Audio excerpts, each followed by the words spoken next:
आता जी बंड करतात हे काहीतरी मिळण्यासाठी. आणि बघा, जो जो बंडखोर म्हणून भूमिका घेतो तो नंतर 100 डिग्री मध्ये युटर्न घेतो.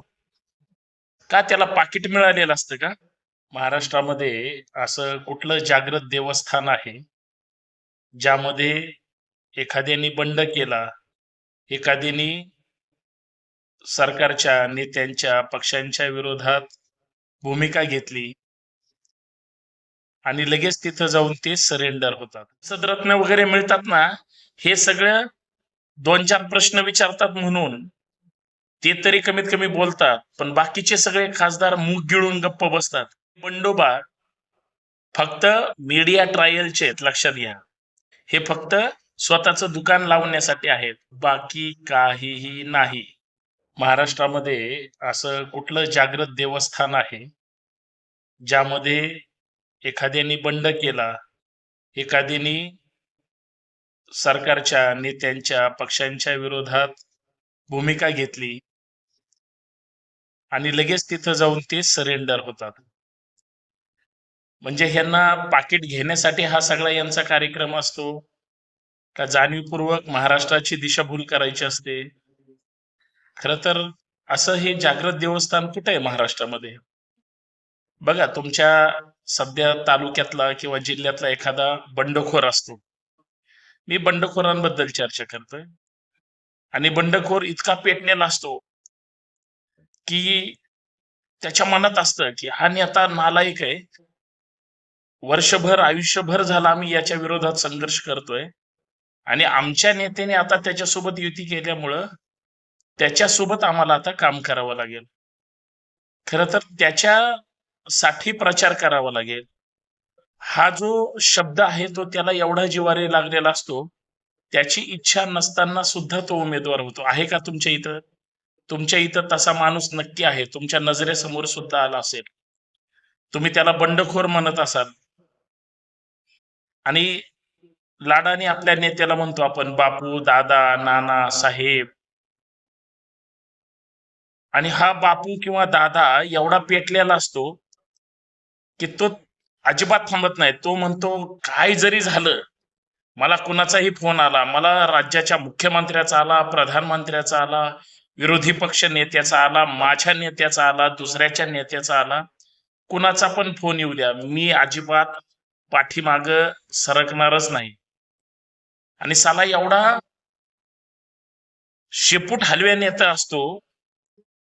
अगोदर कधी त्याला पद पाहिजे असतं, बंडखोरी केलेली असते, गद्दारी केलेली असते, ह्या कळपातून त्या कळपात उड्या टाकलेल्या असतात, त्या कळपातून ह्या कळपात उड्या टाकलेल्या असतात, वैयक्तिक वाद असतात, कार्यकर्त्याचे पदाधिकाऱ्याचे वाद असतात, कधीच कार्यकर्त्याला मोठं होऊ दिलेलं नसतं. हे सगळं जे काही आहे हे सगळं त्याला प्रत्यक्षात त्या मतदारसंघात, तालुक्यात, जिल्ह्यातल्या सगळ्या लोकांना माहित असतं. पण लोक कशी आपली सगळी विसरभोळे असतात. लोक काय करतात, जाऊ द्या बाबा, आपलाच नेता आहे, तो मोठा झाला पाहिजे. मग कधी त्याच्या छातीत कळ येते, कधी त्याच्या गावात कळ येते. गावात म्हणजे कसं, कोणतरी नाराज असतो, मग हा जाऊन त्याला समजवतो, मग तो एक समर्थक तयार करतो आणि मग सगळं दुकान लावतो. आज हीच सगळी बंडखोरांची जमात आता लोकसभा निवडणूक आहेत. आणि तुम्हाला नक्कीच माहिती असेल, लोकसभेच्या निमित्तानं ज्याच्या तोंडावरची माशी उठत नाही तशी ती खासदारांच्याही उठत नाही. कुठल्याही खासदारामध्ये हिंमत नाही आपल्या नेत्याला किंवा संसदेच्या सभागृहात जाऊन हक्काचं आपल्या मतदारसंघासाठी, जिल्ह्यासाठी, राज्यासाठी मागण्याची. बघा, तुम्ही काढा त्यांचा सगळा आढावा. हे संसद रत्न वगैरे मिळतात ना, हे सगळं 2-4 प्रश्न विचारतात म्हणून ते तरी कमीत कमी बोलतात, पण बाकीचे सगळे खासदार मुख गिळून गप्प बसतात. जे आता सत्ताधारी किंवा काही मोठे पक्ष आहेत ना, त्यांचे नेते समोर बसलेले असतात, यांच्यात हिंमत सुद्धा नसते की तिथं प्रश्न विचारायचे. यांचे मोबाईल स्विच ऑफ असतात, यांची तेवढी पात्रताही नसते. आणि मग हे मुख गिळून बसणारे खासदार, मग पक्ष काय करतो, यांच्यातले काही बदल करतात किंवा काही नवीन संधी देतात किंवा काही आरक्षण सुटलेलं असतं, नेत्याला चेंज करायचं असतं, लोकांचा विरोध असतो अंतर्गत ह्या सगळ्या भानगडी. महाराष्ट्रात अशाही काही घटना घडलेल्या आहेत. सध्या 3-3 पक्षाचं जुगाड झालंय. म्हणजे जे काही 7-8 पक्ष आहेत त्याच्यातले 3-4 पक्षाचं जुगाड झालंय. एका बाजूला त्याला युतीचं म्हणतात, एका बाजूला त्यांना आघाडीचं म्हणतात. काही जण त्याला तिसरी आघाडी पण भविष्यात म्हणू शकतात, कारण प्रत्येकाला लोकशाहीमध्ये हे सगळं लढवण्याचा, बोलण्याचा किंवा काहीतरी करण्याचा हक्क अधिकार आहे. पण आता जी बंड करतात हे काहीतरी मिळण्यासाठी. आणि बघा, जो बंडखोर म्हणून भूमिका घेतो तो नंतर 100 डिग्रीमध्ये युटर्न घेतो. का? त्याला पाकिट मिळालेलं असतं का? अहो, तो असा नेता असतो, त्याच्या दाताला रक्त लागलेलं असतं आणि त्याला जिथं जाईल तिथं काहीतरी वचपाच काढायचा असतो. म्हणून तो बंडखोर म्हणून जन्माला येतो. पदरात काहीतरी पडल, पर आपल्याला काहीतरी मिळेल ह्या सगळ्या हिशोबाने, आणि 100% त्याला काहीतरी मिळत असतं.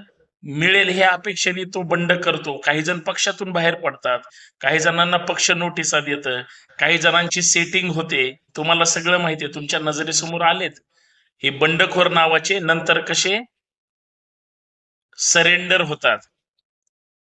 मला तर ते बंड हा शब्दच शंड वाटतो. म्हणजे बंड करणारे शंड असतात का? असा जर तुम्ही कधी प्रश्न मनाला विचारला तर तुमच्या नजरेसमोर काही एक 10-5 नाव असतात. दर पंचवार्षिकला, प्रत्येक निवडणुकीला हे बंड करणारे अशा ताकदीनं बंड करतात. फॉर्म वापस घेईपर्यंत ते लगेच सेटलमेंट करून आहे ना शंड झालेले असतात किंवा पाकिट घेतलेलं असतं. मग हेच आहेत हे महाराष्ट्रातले आणि देशातले सुद्धा असतील. हे सामाजिक कीड आहे.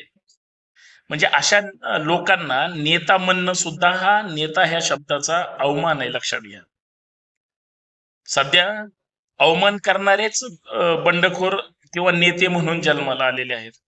आणि हे जे काही सरंजाम आहेत, ज्यांचं त्या त्या तालुक्यात किंवा जिल्ह्यामध्ये वजन आहे, पिढ्यानं पिढ्या आहे. बरं, ज्यांची पात्रता लायकी आहे त्यांना द्या ना. पण जो फक्त पदाचा गैरवापर करतो, त्याच्यावर मग काही अश्लील असतं, काही गुन्हेगारी असते, किंवा फक्त आता आरामात जगायचं असतं, अशी माणसं समाजाचं हित पाहत नाहीत. मग मित्रांनो, मी याच मुद्द्यावर तुमच्याशी चर्चा करतोय. या बंडखोरांना, या बंडोबांना थंड करण्यासाठी पाकिट दाखवल्यावरच हे थंड होतात का?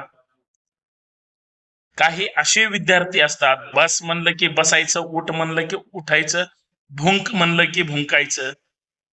यालाच बंडखोर म्हणायचं का? हा सुद्धा संशोधनाचा, आत्मपरीक्षणाचा आणि विचार करण्याचा हा सगळा प्रकार आहे. मी जे बोलतोय ते पटतंय का? मग हे बंडोबा फक्त मीडिया ट्रायलचे आहेत, लक्षात घ्या. हे फक्त स्वतःचं दुकान लावण्यासाठी आहेत, बाकी काहीही नाही. बाकी मतदार राजा तुम्ही आहात. तुमच्या तालुक्यातले, जिल्ह्यातले, विभागातले आणि मग राज्यातले बंडखोर कोण कोण आहेत, जे पाकिट घेऊनच शेवटी शांत बसणार आहेत. ही माणसं तुम्हाला जर माहित असतील किंवा तुमच्या आसपास असतील तर मला पण सांगा. नंतरच्या व्हिडिओमध्ये आपण त्यांचं नाव घेऊन उद्धार करू. धन्यवाद. जय जिजाऊ, जय शिवराय, जय महाराष्ट्र.